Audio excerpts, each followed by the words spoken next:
기도하겠습니다. 하나님, 주님 말씀을 듣습니다. 이 시간 저와 함께 해주셔서 저희로 하여금 그 말씀 안에 대한 깨달음으로 그 말씀으로 들어가는 용기를 허락하여 주옵소서. 그래야 삶에서 그 말씀을 살아갈 수 있도록 우리를 이끌어 주옵소서. 이 시간 진리의 영으로 우리와 함께 하실 걸 믿으며 예수 그리스도의 이름으로 기도드립니다. 아멘. 오늘 주신 여러분에게 주님의 은총과 평화가 함께 하시기를 빕니다. 오늘은 주연절의 마지막 주일이고요. 그리고 교회록절 기상으로는 산상변화 주일입니다. 교회의 전통은 이제 산상변화 주일이 지키고, 그리고 다음 주 수요일 제수요일을 시작으로 이제 주님께서 순환의 어두운 골짜기를 들어가는 그 시기입니다. 그 어두운 골짜기를 들어가기 전에 주님은 자신의 제자들을 데리고 산으로 올라가십니다. 성경에서 산으로 올라간다는 것은 등산이거나 건강을 위한 건 아니겠죠. 당연히 산으로 올라가는 것은 하나님을 만나기 위해서 올라가는 것입니다. 산이라는 지역적 공간이 높기 때문이다, 하늘과 가깝기 때문이다가 아니라 도시와는 떨어져 있고 일상과는 거리가 있는 곳이기 때문에 그렇습니다. 그래서 예수님께서는 그곳에 특별히 하나님을 만나러 나아갑니다. 산은 일상적인 삶과는 거리가 먼 곳이고, 성서에도 보면 이제 모세도 하나님을 만나기 위해서 산으로 올라갑니다.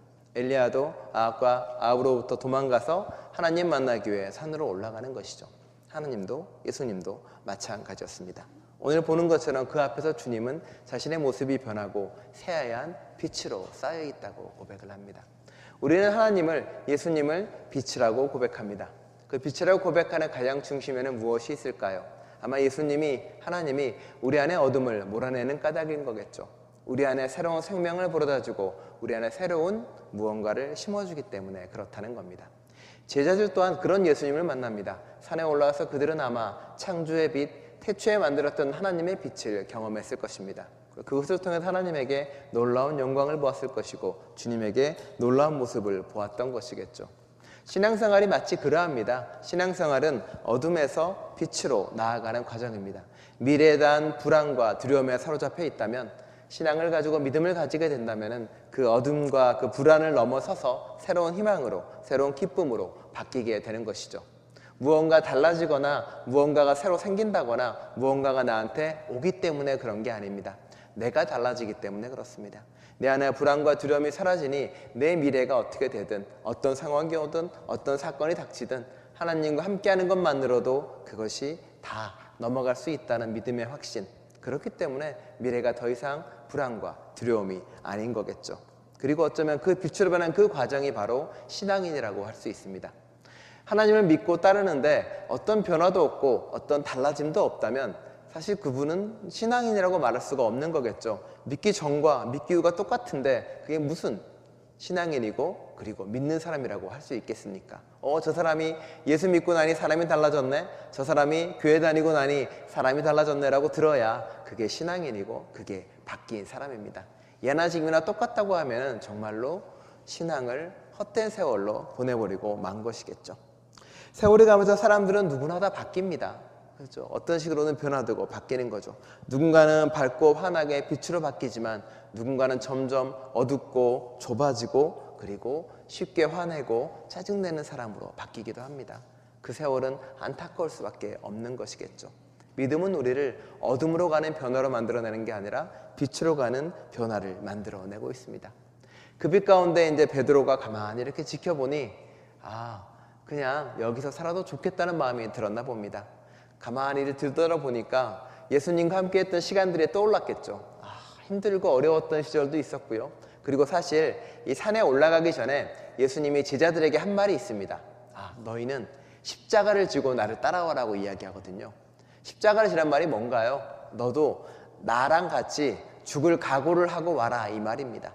종종 십자가에 대한 오해가, 내가 예수님 믿으려고 하는데 내 아내가, 내 남편이, 내 가족이, 내 사회생활이 나를 막아요, 그게 내 십자가야라고 고백하지만 아닙니다. 예수님이 말한 십자가는 뭐냐면, 예수님 믿으려면 네가 죽을 각오를 하고 나를 따라오라고 이야기하는 겁니다. 맨날 그 얘기만 들었는데 산에 올라가서 이렇게 보니 참 살기 좋아 보이거든요. 그런 이야기하는 거죠. 주님, 우리 내려가지 말고 여기 초막 셋을 지읍시다. 하나 예수님이 살고, 하나 모세가 살고, 하나 엘리야가 살고. 이거 들으면 어떤 생각이 드십니까? 좋겠다인가요? 저는 든 생각이 자기는 어디서 살지? 가지고 자기를 위한 천막은 없는 거야 이렇게. 그렇잖아요. 그 모세의 생각, 그 베드로 생각에는 자기는 거기 살지 않고 거기 세 분 산에 모셔놓고 자기는 이렇게 내려가 살다가 가끔 생각나면 산에 올라가서 예수님 만나려는 생각인가? 그 생각이 드는 겁니다. 그러자 성경도 황당했는지 이렇게 이야기하는 거죠. 베드로는 자기가 무슨 말을 하는지도 몰랐다라고 쓰고 있는 겁니다. 야, 자애는 무슨 말인지도 모르고 그냥 이야기하는구나라고요. 근데 우리 신앙도 가끔 그렇습니다. 내가 무슨 말을 하는지도 모른 채, 내가 어떤 신앙을 하는지는 모른 채 살아가고 있습니다. 베드로 마음처럼 교회에다가 예수님, 교회에다가 하나님, 교회에다가 성령님 모셔놓고 밖에서 잘 살다가 가끔 교회 와서 보는 사람들이 있는 거죠. 베드로도 똑같은 마음이었다는 겁니다.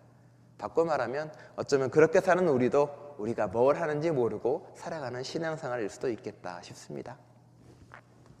그리고 났는지 하나님이 답답했나 봅니다. 하나님이 다 이렇게 본 다음에 뭐라고 이야기하나요? 너희는 이제 제발 나의 사랑하는 아들 예수의 말을 들어라라고 이야기합니다. 자, 말 듣던 말이죠. 이는 내가 사랑하는 내 아들이다라는 고백이요. 사실 이 고백은 성경에 몇 번 나오는데 중요한 순간에 이렇게 한 번 나옵니다. 첫 번째는 세례받을 때입니다. 세례받을 때 하늘에서 음성이 들리죠. 너는 하나님의 아들이고 내가 사랑하는 자다라는 한 번 나옵니다. 그 다음에 변화산에 오늘 이 산상 변모태 한 번 나오고요. 그 다음에 그 하나님의 음성이 아니라 백부장의 음성을 통해서 나옵니다. 십자가 못 박혀 돌아가실 때 백부장이 이야기하죠. 그는 진짜 하나님의 아들이었다고요. 이 세 개의 공통점이 있습니다.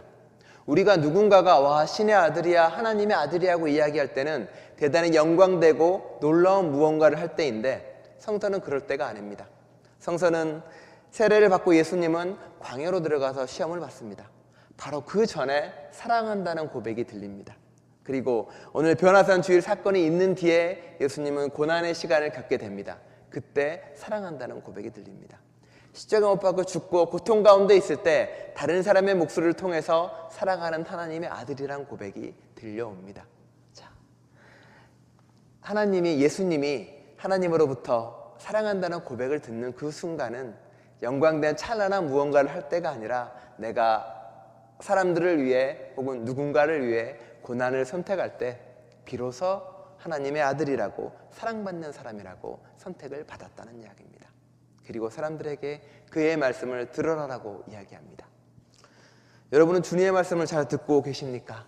고난 받아라, 고난을 가지고 살아가라. 내가 하나님을 위해서 너의 모든 것을 내어놓으라라고 잘 듣고 계십니까? 사람들은 시간이 흐를수록 다른 사람의 말에 잘 귀를 기울이지 않는답니다. 남이 누가 나한테 막 얘기하잖아요. 그러면은 이 사람은 그 사람의 말을 듣는 게 아니라 뭘 하나요? 내가 이 사람 말 끝나면 내가 이 말을 해야지 라고 생각을 합니다. 누가 이야기하면 내가 요 말은 요렇게 반박해야지라는 말을 마음에 두고 있답니다. 그 사람 말을 듣는 게 아니라 내가 무슨 말을 할까를 생각하고 있다고 합니다. 기도할 때도 그래요. 기도할 때 기도하면서 하나님이 이 기도에 뭐라고 응답하시는지 귀를 기울이는 게 아니라 하나님한테 이 기도한 다음에 요거 해야지, 요거 한 다음에 또 이것도 바라야지, 하나님께 말할 것만 쌓아놓고 있는 거죠. 들을 생각은 없다는 이야기입니다. 그런 베드로에게, 그런 우리에게 주님이 이야기하십니다. 들어라. 하나님이 너에게 말하고 있는지 깊이 듣고 잘 들을 때 우리는 바뀌고 변화될 수 있다는 겁니다. 그리고 산에 머물지 않고 내려옵니다. 내려와서 예수님이 처음 한 건 또 더러운 영을 고치고 바뀌는 삶을 시작하고 있습니다. 다시 일상으로 돌아가겠죠. 하지만 그 말씀만은 가슴에 남았으면 좋겠습니다. 그의 말을 들어라. 여러분이 삶을 살아가면서 그리고 우리 교회가 앞으로 지나가면서 말을 들었으면 좋겠습니다.